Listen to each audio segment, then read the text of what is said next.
नमस्कार साथियों, स्वागत है आप सभी का हमारे YouTube चैनल स्मार्ट स्टडी 101 पर और मैं हूं दिव्या वर्मा।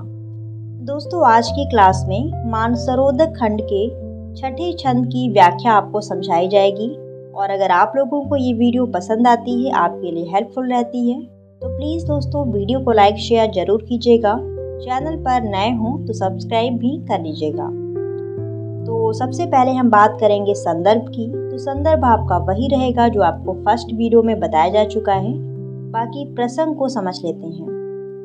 तो यहाँ पर कवि ने मानसरोवर में स्नान करती या फिर काम क्रीड़ा करती हुई पद्मावती और उसकी सखियों का भव्य चित्रण प्रस्तुत किया गया है। अब हम व्याख्या की बात करते हैं।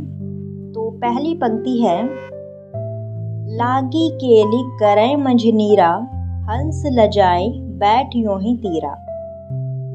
इनसे पहले की क्लास में आपको बताया जा चुका है कि पद्मावती अपनी सखियों सहित मानसरोवर के जल में उतरकर काम क्रीड़ाएं कर रही हैं। उन्हीं पंक्तियों को आगे बढ़ाते हुए कवि कहते हैं, पद्मावती अपनी सखियों के साथ सरोवर के मध्य क्रीड़ाएं कर रही हैं या फिर जल से खेल रही हैं और उनकी इस काम क्रीड़ा को देखकर सरोवर के हंस लज्जित होकर किनारे पर बैठ गए हैं। सरोवर में जो हंस हैं वो पद्मावती और उनकी सखियों की काम क्रीड़ा को देखकर लज्जित होकर किनारे बैठ गए हैं। अगली पंक्ति है, पद्मावती कौतुक कहाँ राखी, तुम ससी हो तराइन साखी। पद्मावती इस खेल में काफी कौतुक महसूस कर रही हैं या फिर आश्चर्य भाव से इस खेल को देख रही हैं। सखियों ने उनसे कहा कि हे सखी, तुम हमारे बीच चांद हो।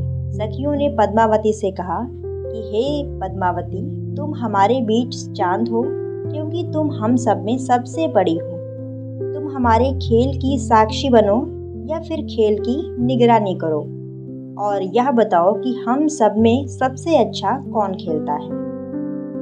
फिर अगली पंक्ति है, बाद में लिखे खेल पसारा, हार देई जो खेलत हारा।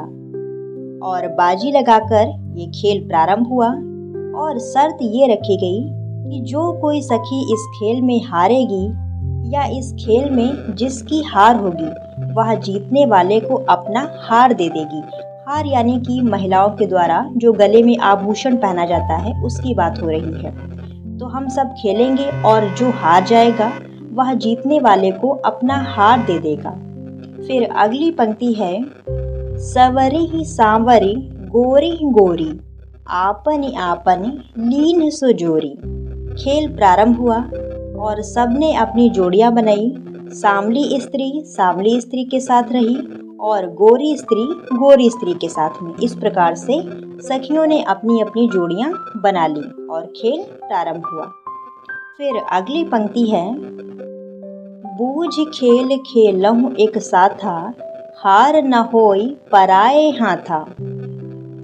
जैसी जी कहते हैं कि यह खेल जानबूझकर खेलना, कहीं ऐसा न हो जाए कि गले का हार पराया हो जाए, यानी हार जाओ और गले का हार किसी दूसरे को देना पड़ जाए। फिर अगली पंक्ति है, आजू ही खेल बहुर किति होई, खेल गए कित खेलई कोई। यह सिर्फ आज का खेल है, दोबारा नहीं खेला जाएगा और खेल हो जाने पर क्या कोई इसे खेल पाएगा। इन पंक्तियों से तात्पर्य यह है कि यह जीवन भी एक खेल ही है।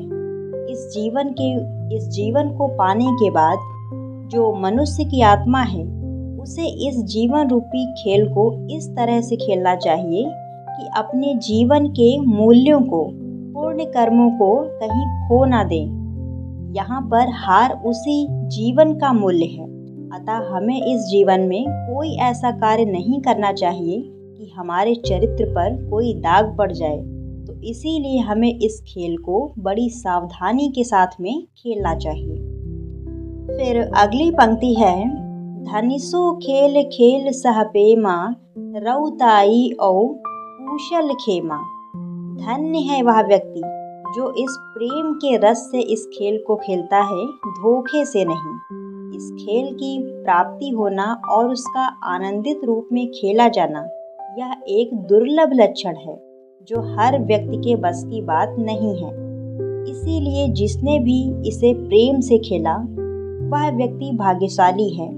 और आपको बताया जा चुका है कि जैसी प्रेमाश्रयी काव्यधारा के कवि हैं तो उनकी यह विशेषताएं यहाँ पर दृष्टिगत होती हैं। कवि कहते हैं कि जीवन रूपी खेल को हमें प्रेम पूर्वक और अच्छे से खेलना चाहिए, यानी ईश्वर की प्राप्ति का केवल एक ही मार्ग है और वो क्या है, वो है प्रेम। तो यहाँ पर इन पंक्तियों के दो अर्थ निकलते हैं। एक तो जो मानसरोवर में पद्मावती की सखियां खेल खेल रही हैं, और दूसरा ये अर्थ है आत्मा और परमात्मा के बीच का जो संबंध है, यानी हमें जो जीवन मिला है इसे हमें अच्छे से जीना चाहिए, प्रेम पूर्वक जीना चाहिए। और ईश्वर की उपासना करने का केवल एक ही मार्ग है, ईश्वर को पाने का केवल एक ही मार्ग है, और वो क्या है, वो है प्रेम। हमें प्रेम से रहना चाहिए, सबसे अच्छे से विनम्रता पूर्वक बात करनी चाहिए, कभी किसी का दिल नहीं दुखाना चाहिए, हमें ऐसा कोई भी कार्य नहीं करना चाहिए जिससे किसी को कष्ट हो। और अगली पंक्तियां हैं जो कि एक दोहा है। मोहम्मद पाजी प्रेम कै जो भावे त्यो खेल, तिल फूलहि के संग ज्यों होय फुलायत तेल। जैसी जी आगे कहते हैं कि प्रेम की वाटिका में जिसे भी खेलना अच्छा लगे उसे जरूर खेलना चाहिए। प्रेम की फुलवारी में खेलने से यानी प्रेम करने से व्यक्ति के ऊपर भी प्रेम का सुंदर रंग चढ़ जाता है। जैसे फूलों के साथ रखने पर तिल में भी सुगंध आ जाती है, इसी तरह ईश्वर भक्ति से जीवन आनंदमय बन जाता है। तो ये रही व्याख्या। अब हम बात करते हैं काव्यगत सौंदर्य की। तो भाषा यहाँ पर ठेठ अवधि रहेगी और रस श्रृंगार है। छंद यहाँ पर वही चौपाई और दोहा है। और यदि हम अलंकारों की बात करते हैं तो यहाँ पर अनुप्रास अलंकार है, श्लेष अलंकार है, रूपक है और समासोक्ति है। तो आज के लिए बस यहीं तक। आई होप आप लोगों को ये वीडियो पसंद आई होगी। सो प्लीज़ दोस्तों वीडियो को लाइक शेयर जरूर कीजिएगा, और चैनल पर नए हों तो सब्सक्राइब भी कर लीजिएगा ताकि जैसे ही नेक्स्ट वीडियो आए आपके पास नोटिफिकेशन तुरंत पहुंच जाए। और मिलते हैं नेक्स्ट वीडियो के साथ, तब तक आप जुड़े रहिए हमारे साथ। धन्यवाद दोस्तों, जय हिंद।